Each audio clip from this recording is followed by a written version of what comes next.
दोस्तों सब्सक्राइब करें और इस बेल आइकन को दबाएं और पाएं वीडियो सबसे पहले। मैं भारत को भारतीयता की मान्यता के आधार पर फिर से खड़ा करना चाहता हूं, उस काम में लगा हूं। इतना मुझे भागवत जी के 5 सूत्र अब तक मैंने आपसे कहे कहना है। अब इन 5 सूत्रों पर कोई भी सवाल हो तो आप पूछ सकते हैं। मैं आपको भागवत जी के 50 सूत्र बताऊंगा अगले 28 तक। अभी तक 5 बताए। कोई सवाल पूछना चाहें तो जी पूछिए, हाथ उठाइए। और मेरी विनती है भैया कोई उठ के ना जाए, प्लीज थोड़ी देर रुकिए। ये सवाल हो सकता है आपके भी काम के हो, जरूरी नहीं है कि जिन्होंने पूछा उन्हीं के काम के, हो सकता है आपके भी काम के हो। थोड़ी देर सब रुकिए प्लीज।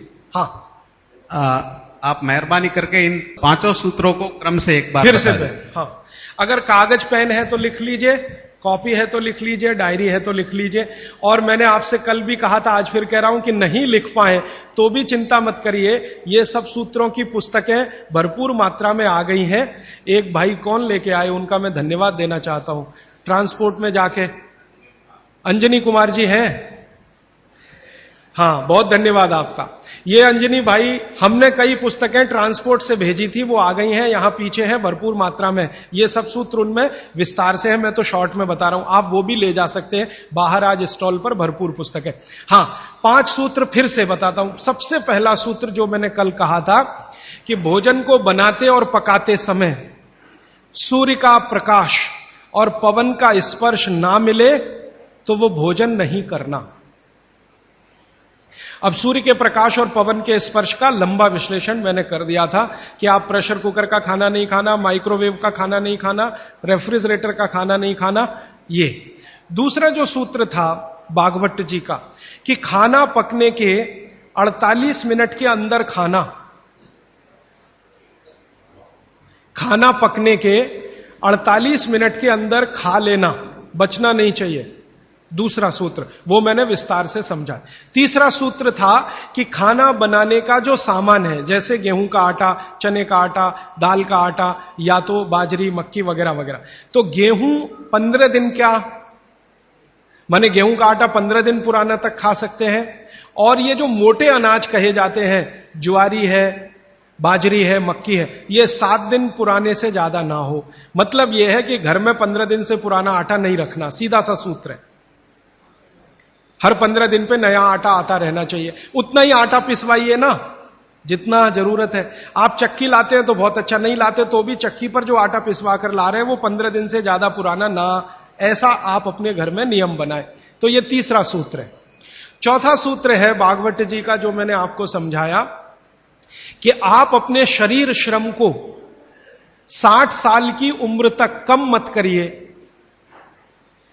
मतलब यह है, उन्होंने एक उम्र बनाई है, बच्चा जब पैदा हुआ और 18 साल तक उनका एक कैटेगरी है, 18 साल से लेकर 60 साल उनकी दूसरी कैटेगरी है, और 60 साल के बाद 100-125 साल उनकी तीसरी कैटेगरी है। तो भागवत जी का सूत्र यह है कि 60 के आगे की जो कैटेगरी वाले लोग हैं, 60 से 100-125, इनके जीवन का श्रम कम होते जाना चाहिए, उम्र के साथ कम होते ही जाना चाहिए। ये ज्यादा श्रम ना करें तभी अच्छा है, इनको आराम ही करना है। तो 60 से आगे की उम्र वाले श्रम को कम करते जाएं उम्र के हिसाब। 18 से 60 के बीच के जो लोग हैं ये अपने श्रम को थोड़ा थोड़ा बढ़ाएं। 18 से 19 में थोड़ा ज्यादा, 19 से 20 में थोड़ा ज्यादा, 20 से 21 में थोड़े ज्यादा, ये है 18। और 18 से और 1 साल वाले, माने जिनका जन्म हुआ है, और 18 साल वाले, इनके लिए उन्होंने कहा है कि इनकी उम्र जो है ज्यादा श्रम करने की वहां है जो इनको खेलने के रूप में है। आप वो माने कि श्रम है, जैसे बच्चा खेल रहा है, ये उसका श्रम है, तो आप उनको ज्यादा खेलने दीजिए। मतलब यह है कि 18 साल से कम उम्र के बच्चों को खेल कूद ज्यादा करने दीजिए, वो उनका श्रम है। 18 से 60 की उम्र में ऐसा श्रम जिससे उत्पादन भी होता हो। चक्की चलाई तो आटा बन गया, सिलबट्टा चलाया तो चटनी बन गई, माने उत्पादन कुछ ना कुछ हो। तो उत्पादक श्रम 18 से 60 के बीच में कम मत करिए, 60 के बाद इसको कम करते जाइए, और 18 से 1 साल के बीच के बच्चों को उत्पादक श्रम मत कराइए। ये है। और आखिरी सूत्र, माने आज के हिसाब से आखिरी सूत्र, कि आप अपने जीवन में तासीर का ध्यान रखिए, आबो हवा का ध्यान रखिए, वातावरण का ध्यान रखिए जहां आप रह रहे हैं। माने भौगोलिक परिस्थिति, एक शब्द में मैं अगर कहूं तो ज्योग्राफिकल कंडीशंस। तो आपकी जो आबो हवा है इसका ध्यान रखिए। इसका ध्यान कैसे रखना, मैंने आपसे उदाहरण के रूप में कहा था कि भारत गर्म देश है और कनाडा ठंडा देश है। गर्म देश के लोगों में हमेशा वात की प्रबलता रहती है, शरीर का दोष है, अब उसको क्या करेंगे, वात की प्रबलता रहे ही, पित्त और कफ आपका हमेशा कम रहेगा। इसलिए भारत के लोगों को वात के रोग सबसे ज्यादा है। भागवत जी कहते हैं कि भारत के लोगों को लगभग 70 से 75% रोग वात के हैं, 12 से 13% रोग पित्त के हैं और 10% रोग कफ के हैं।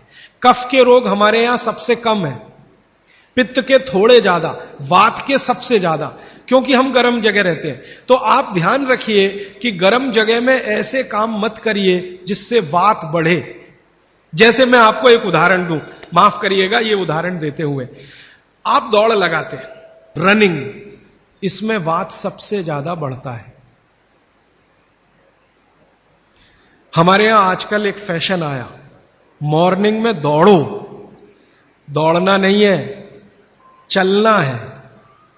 चलने और दौड़ने में अंतर आप समझते हैं। दौड़ने में ऊर्जा बहुत शरीर की, गर्मी बहुत शरीर की बढ़ेगी और वात को बढ़ाएगी। वात बढ़ेगा तो ये घुटने बहुत जल्दी आपके थकेंगे। आप देख लो जितने हिंदुस्तान के रनर है ना, रनर 100 मीटर दौड़ने वाले, 200 मीटर, 35 साल के बाद किसी के घुटने काम नहीं करते, सब बैठ गए। मिल्खा सिंह को मैं मिला हूं, वो कहते हैं यार उस समय जो मैं दौड़ गया ना, अब पता चल रहा है कि उसका क्या असर। परमानेंट डैमेज हो गए हैं दोनों नी जॉइंट्स मिल्खा सिंह के। तो भारत दौड़ने वाला देश नहीं है। माने सुबह आप जाओ तो मॉर्निंग वॉक के लिए जाओ, रनिंग के लिए मत जाओ। जाओगे तो वात बढ़ेगा, बात बढ़ेगा तो तकलीफ आए। तो भागवती जी बहुत गहरी बात कह रहे हैं, जहां रहते हो वहां की आबो हवा और तासीर को ध्यान में रखो। हमारी आबो हवा गर्म है, गर्म हवा में वात बढ़ता है, ये याद रखो। तो वात बढ़े ऐसा कोई काम मत करो। और यूरोप वालों के यहां क्या है, कफ बहुत बढ़ता है क्योंकि ठंड है, ठंड में हमेशा कफ बढ़ता है। तो ठंडी लोग हैं, ठंडे देश हैं, ठंडा आबो हवा है, तो कफ बहुत बढ़ेगा। तो वो उसका ध्यान रखें जो कनाडा में रहते हैं, अमेरिका में रहते हैं, कि कफ मत बढ़ने दो। अब वात ना बढ़े हमारा, कफ ना बढ़े यूरोप और अमेरिका वालों का, तो सारी दुनिया निरोगी। पित्त जो है वो सम में वैसे भी रहता है, पित्त जो है ज्यादातर सम में ही रहता है। तो ये 5वां सूत्र है। तो ये 5 सूत्र मैंने फिर से आपको बता दिया। दोस्तों सबसे पहले तो चैनल सब्सक्राइब करें, फिर लाइक, कमेंट और शेयर करें। और हाँ, हमारा एंड्रॉयड ऐप डाउनलोड करना ना भूलें।